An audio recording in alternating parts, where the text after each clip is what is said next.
नमस्कार। आज हम बात करने वाले हैं भारत के सबसे ऊंचे, सबसे शक्तिशाली और कह सकते हैं कि सबसे दिलचस्प संवैधानिक पद के बारे में। जी हां, भारत के राष्ट्रपति। ये एक ऐसा विषय है ना जो कागज पर तो असीम शक्तियों से भरा हुआ दिखता है, लेकिन जब हम इसे असल लोकतंत्र के चश्मे से देखते हैं तो एक बहुत ही गहरा और संतुलित रूप सामने आता है। एक तरफ ये पद हमारी एकता का सबसे बड़ा प्रतीक है, तो दूसरी तरफ ये हमारे संविधान की सबसे मजबूत ढाल भी है। तो चलिए फटाफट इस पूरे सफर का एक रोड मैप देख लेते हैं। हम शुरुआत करेंगे प्रथम नागरिक के कॉन्सेप्ट से, फिर देखेंगे कि आखिर इस पद तक पहुंचा कैसे जाता है। इसके बाद हम डिकोड करेंगे राष्ट्रपति की मुख्य शक्तियों को, उनके मिलिट्री और इमरजेंसी अधिकारों को, और अंत में समझेंगे उस सबसे अहम भूमिका को, यानी संविधान के रक्षक के रूप में। तो शुरू करते हैं हमारे पहले हिस्से से, द फर्स्ट सिटीजन या प्रथम नागरिक। राष्ट्रपति कोई आम पद नहीं है, बल्कि ये इस पूरे गणराज्य का, हमारी एकता और अखंडता का एक जीता जागता प्रतीक है। देखिए, हमारा संविधान अनुच्छेद 52 यानी आर्टिकल 52 में बिल्कुल साफ शब्दों में कहता है कि भारत में एक राष्ट्रपति होगा। मतलब ये कोई विकल्प नहीं है, ये अनिवार्य है। और ये सिर्फ कहने की बात नहीं है।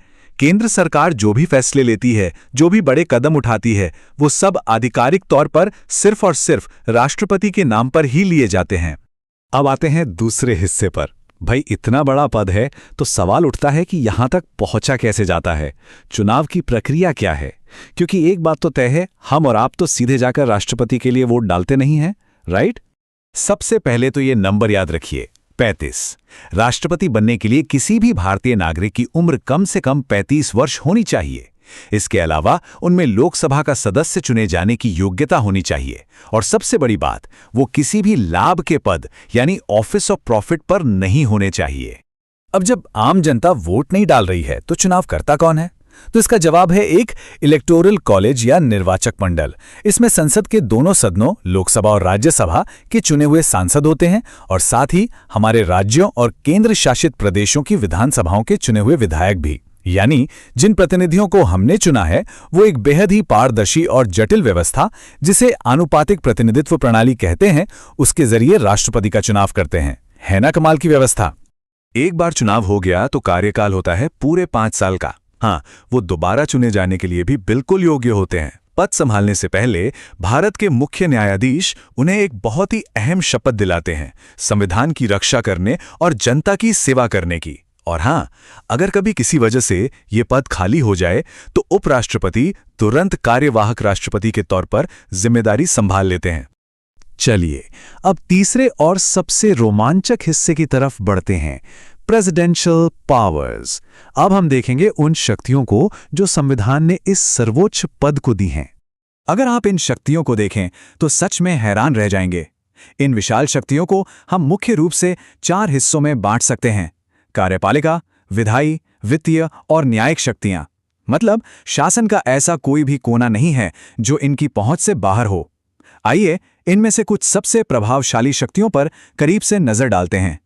शुरुआत करते हैं कार्यपालिका यानी एग्जीक्यूटिव शक्तियों से। सोचकर देखिए, देश के प्रधानमंत्री की नियुक्ति राष्ट्रपति करते हैं, और सिर्फ प्रधानमंत्री ही नहीं, राज्यों के राज्यपाल, सुप्रीम कोर्ट और हाई कोर्ट के जज, चुनाव आयुक्त, इन सभी बेहद महत्वपूर्ण अधिकारियों की नियुक्ति अकेले राष्ट्रपति के हस्ताक्षर से ही होती है। विधायी शक्तियों की बात करें तो कोई भी बिल राष्ट्रपति की मंजूरी के बिना कानून नहीं बन सकता।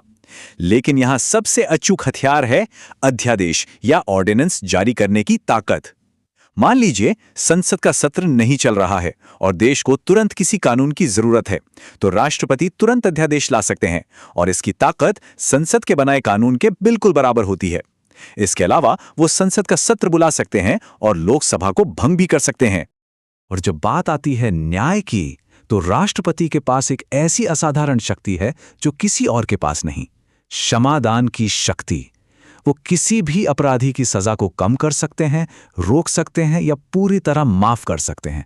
यहां तक कि मौत की सजा पाए हुए किसी इंसान के लिए राष्ट्रपति के पास लगाई गई दया याचिका ही जीवन और मृत्यु के बीच की आखिरी उम्मीद होती है। अब हम आते हैं चौथे हिस्से पर, आपातकालीन और सैन्य अधिकार। जब देश पर कोई बड़ा संकट आता है ना, तब ये पद अल्टीमेट कमांडर की भूमिका में आ जाता है। ये बहुत ही अहम बात है कि हमारी तीनों सेनाओं, थल सेना, वायुसेना और नौसेना के सर्वोच्च सेनापति या सुप्रीम कमांडर राष्ट्रपति ही होते हैं। युद्ध की घोषणा करनी हो या शांति समझौता करना हो, ये सारे अधिकार सीधे तौर पर राष्ट्रपति के पास होते हैं। और फिर आती हैं आपातकालीन शक्तियां। इस टेबल को देखिए। संविधान ने 3 तरह की इमरजेंसी का प्रावधान किया है। पहला, राष्ट्रीय आपातकाल, जो युद्ध या बाहरी आक्रमण के समय लगता है।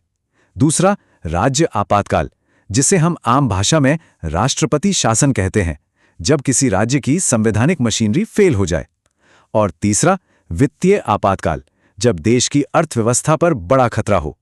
इन तीनों ही स्थितियों में शासन का पूरा कंट्रोल सीधे राष्ट्रपति के हाथों में आ जाता है। लेकिन रुकिए, अब आते हैं इस पूरे विश्लेषण के 5वें हिस्से और सबसे बड़े ट्विस्ट पर। अभी तक हमने जितनी भी असीम और निरंकुश शक्तियों की बात की है, असल में लोकतंत्र के अंदर उनका संतुलन कैसे होता है? तो असली खेल इस स्लाइड में है।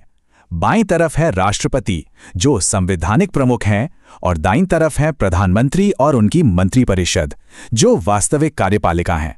सच तो यह है कि राष्ट्रपति अपनी इन तमाम विशाल शक्तियों का इस्तेमाल आमतौर पर प्रधानमंत्री और मंत्रिपरिषद की सलाह पर ही करते हैं। मतलब कागज पर सारी ताकत राष्ट्रपति की है, लेकिन उस ताकत का इस्तेमाल करने का असली फैसला हमारी चुनी हुई सरकार करती है। और यही तो हमारे लोकतांत्रिक ढांचे की असली खूबसूरती है। इस खूबसूरत और नाजुक संतुलन की नींव भारत के पहले राष्ट्रपति डॉक्टर राजेंद्र प्रसाद ने रखी थी। उन्होंने ही इस पद की गरिमा और इसके प्रतीकात्मक वजन को एक मानक दिया। उन्होंने ये साबित किया कि सरकार के पास वास्तविक शक्तियां होने के बावजूद एक राष्ट्रपति देश की एकता और लोकतंत्र का सबसे बड़ा स्तंभ हो सकता है। तो कुल मिलाकर बात यह है कि सरकार की सलाह पर काम करने के बावजूद राष्ट्रपति का असली और सबसे बड़ा कर्तव्य है संविधान के रक्षक की भूमिका निभाना। उनका काम ये देखना है कि देश का शासन पूरी तरह से लोकतांत्रिक नियमों और संविधान के दायरे में रहकर ही चले। वो लोकतंत्र की आबरू बचाने वाली आखिरी ढाल हैं। तो इस चर्चा को खत्म करने से पहले मैं आपके सामने एक सवाल छोड़ना चाहता हूं। जरा सोचिए, पूर्ण शक्तियों को एक प्रतीकात्मक गार्जियन और एक सक्रिय प्रधानमंत्री के बीच इस तरह से बांटना आखिरकार हमारे लोकतंत्र को टूटने से कैसे बचाता है? ये संवैधानिक डिजाइन किसी एक इंसान को तानाशाह बनने से रोकता है। कमाल का संतुलन है ना? इस विश्लेषण में हमारे साथ जुड़ने के लिए बहुत बहुत धन्यवाद।